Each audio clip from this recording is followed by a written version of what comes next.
नमस्ते दोस्तों, स्वागत है आपका बाजार आजकल के इस खास वीडियो में। आज का दिन शेयर बाजार के लिए बेहद खास रहा।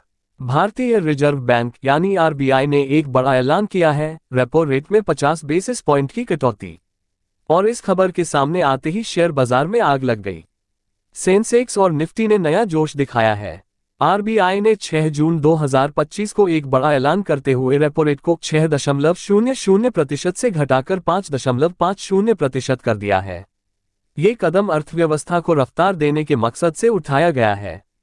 इसके साथ ही नकद आरक्षित अनुपात यानी सीआरआर में भी 100 बेसिस पॉइंट की कटौती की गई है, जिससे बैंकों के पास ज्यादा नकदी उपलब्ध हो गई है। दोस्तों, भारतीय रिजर्व बैंक ने रेपो रेट में बड़ी कटौती कर दी है। आरबीआई की मौद्रिक नीति समिति की बैठक में लिए गए फैसलों के बारे में बताते हुए आरबीआई गवर्नर संजय मल्होत्रा ने बताया कि रेपो रेट 50 बेसिस पॉइंट घटाया गया है, जिसके बाद ये कम होकर अब 5.50% हो गया है। ब्याज दर में इस बदलाव का असर तमाम बैंकों से होम और ऑटो लोन लेने वाले ग्राहकों पर देखने को मिलेगी और उनकी ईएमआई कम हो जाएगी। ये इस साल की तीसरी कटौती है। इससे पहले फरवरी और अप्रैल में आरबीआई ने रेपो रेट 25 बेसिस पॉइंट घटाया था। इस फैसले के तुरंत बाद शेयर बाजार में जबरदस्त उछाल देखने को मिला। बीएसई सेंसेक्स में 850 अंकों से ज्यादा की तेजी आई और ये 82,299 के पार पहुंच गया। वहीं एनएसई निफ्टी ने भी 230 अंकों से अधिक की तेजी दिखाते हुए 25,029 का स्तर छू लिया। ये आंकड़े बताते हैं कि निवेशकों ने इस फैसले का स्वागत पूरे जोश से किया। सीआरआर में कटौती, इकोनॉमी पर बोले गवर्नर। शेयर बाजार में आरबीआई की एमपीसी बैठक में रेपो रेट कट के अलावा लिए गए कुछ और बड़े फैसलों का भी असर देखने को मिला है। दरअसल रेपो रेट कट के साथ ही केंद्रीय बैंक ने कैश रिजर्व रेशियो यानी सीआरआर को 4% से 100 बेसिस पॉइंट घटाकर 3% कर दिया है। रिजर्व बैंक के गवर्नर संजय मल्होत्रा ने रेपो रेट कट के फैसले को इकोनॉमिक ग्रोथ को सपोर्ट करने वाला कदम बताया है। गवर्नर संजय मल्होत्रा ने आगे कहा कि भारत लगातार निवेश के लिए फेवरेट डेस्टिनेशन बन रहा है। भारत का विदेशी मुद्रा भंडार भी लगातार बढ़ रहा है और ये फिलहाल 691.5 अरब डॉलर पर पहुंच चुका है। इसके अलावा आरबीआई ने FY26 में महंगाई दर के अनुमान को 4% से घटाकर 3.7% किया है। आरबीआई के ऐलान के बाद शेयर बाजार के कुल मार्केट कैप में 2.21 लाख रुपए करोड़ की बढ़ोतरी दर्ज की गई, यानी निवेशकों की संपत्ति कुछ घंटों में ही लाखों करोड़ बढ़ गई। ये आंकड़े अपने आप में बताते हैं कि ये फैसला कितना प्रभावशाली रहा। बाजार में तेजी की अगुवाई बैंकिंग सेक्टर ने की।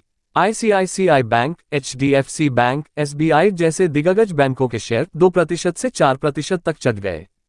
बजाज फाइनेंस और एलआईसी हाउसिंग फाइनेंस जैसे एनबीएफसीएस में भी अच्छी खासी तेजी देखी गई। जब ब्याज दरें घटती हैं तो रियल एस्टेट सेक्टर सबसे पहले रिएक्ट करता है। यही हुआ इस बार भी। Godrej properties, DLF, Oberoi realty जैसे स्टॉक्स में 3.5% तक की बढ़त दर्ज हुई। घर लेने वाले लोगों के लिए ये राहत की खबर है। ऑटो सेक्टर पर भी इस रेपो रेट कट का असर दिखा। जब लोन सस्ते होते हैं तो गाड़ियों की बिक्री बढ़ती है। हीरो मोटोकॉर्प, मारुति सुजुकी और M&M जैसे स्टॉक्स में 1% से ज्यादा की तेजी रही। एवी कंपनियों ने भी अच्छा प्रदर्शन किया। बाजार में निवेश कर रहे निवेशकों के चेहरे आज खिले हुए थे। सोशल मीडिया पर निवेशकों ने खुशी जाहिर की और इस फैसले को बूस्टर डोज करार दिया। कई रिटेल निवेशकों ने इसे एक पॉजिटिव संकेत माना है कि अब बाजार नई ऊंचाइयों की ओर बढ़ सकता है। अब सवाल उठता है, क्या ये तेजी टिकेगी? विशेषज्ञों का मानना है कि अल्पकाल में थोड़ी मुनाफा वसूली हो सकती है, लेकिन रेपो रेट कट का फायदा धीरे धीरे पूरे बाजार में फैलेगा, जिससे मिड टर्म में तेजी जारी रह सकती है। अगर आप निवेश की योजना बना रहे हैं तो ये समय सही हो सकता है, लेकिन बिना रिसर्च के किसी भी स्टॉक में पैसा न लगाएं। बैंकिंग, रियल एस्टेट और ऑटो सेक्टर की बड़ी कंपनियों पर नजर रखें। ये आगे चलकर अच्छे रिटर्न दे सकती हैं।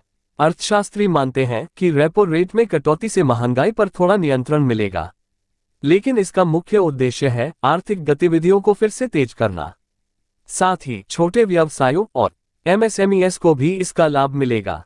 एफआईआई यानी विदेशी संस्थागत निवेशकों ने भी इस कदम को सकारात्मक बताया है। आज के दिन भारत में 2300 करोड़ रुपए से अधिक का विदेशी निवेश आया। ये बताता है कि भारत अब भी निवेश के लिहाज से आकर्षक बना हुआ है। अगर टेक्निकल एनालिसिस की बात करें तो निफ्टी का अगला रेजिस्टेंस 25,200 पर है और सपोर्ट लेवल 24,600 पर। सेंसेक्स का अगला टारगेट 83,300 हो सकता है, बशर्ते यह वॉल्यूम और डिमांड सपोर्ट करे।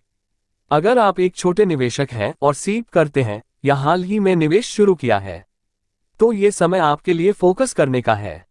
रेपो रेट कट जैसी घटनाएं लंबी अवधि में आपके निवेश को मजबूत करती हैं। डरने की नहीं, समझदारी से निवेश करने की जरूरत है। अगर आप होम लोन या कार लोन ले रहे हैं, तो आपके लिए भी ये राहत की खबर है। आने वाले हफ्तों में बैंकों द्वारा ब्याज दरों में कटौती की जा सकती है, जिससे आपकी ईएमआई कम हो सकती है। दोस्तों, अब सवाल उठता है कि कौन कौन से सेक्टर में देख सकते हैं फायदा। तो दोस्तों, banking, real estate, auto, NBFC, consumer durables और इंफ्रास्ट्रक्चर सेक्टर को इस रेट कट का सबसे ज्यादा फायदा मिलेगा। आने वाले हफ्तों में इन सेक्टर्स के शेयर चमक सकते हैं। अंतर्राष्ट्रीय एजेंसी मूडीज ने इस कदम को भारत के लिए ग्रोथ फ्रेंडली बताया है। साथ ही फिच और एस&पी जैसी एजेंसियां भी आरबीआई के इस निर्णय को सराह रही हैं। निष्कर्ष के तौर पर कहा जा सकता है कि आरबीआई की 50 बेसिस पॉइंट की कटौती ने शेयर बाजार को ऊर्जा दे दी है। सेंसेक्स निफ्टी दोनों में रफ्तार है, निवेशकों का भरोसा बढ़ा है और अर्थव्यवस्था को सहारा मिलने की उम्मीद है। अगर आपको यह वीडियो जानकारीपूर्ण लगा हो तो इसे लाइक करें, शेयर करें और चैनल को सब्सक्राइब करें। कमेंट में बताएं, क्या आपने आज कुछ खरीदा या इंतजार कर रहे हैं और गिरावट का। स्टॉक मार्केट की बात हर रोज जानने के लिए हमारे साथ बाजार आजकल चैनल से जुड़ें। हम मिलते हैं पुनः अगले वीडियो में, तब तक के लिए नमस्कार। जय हिंद।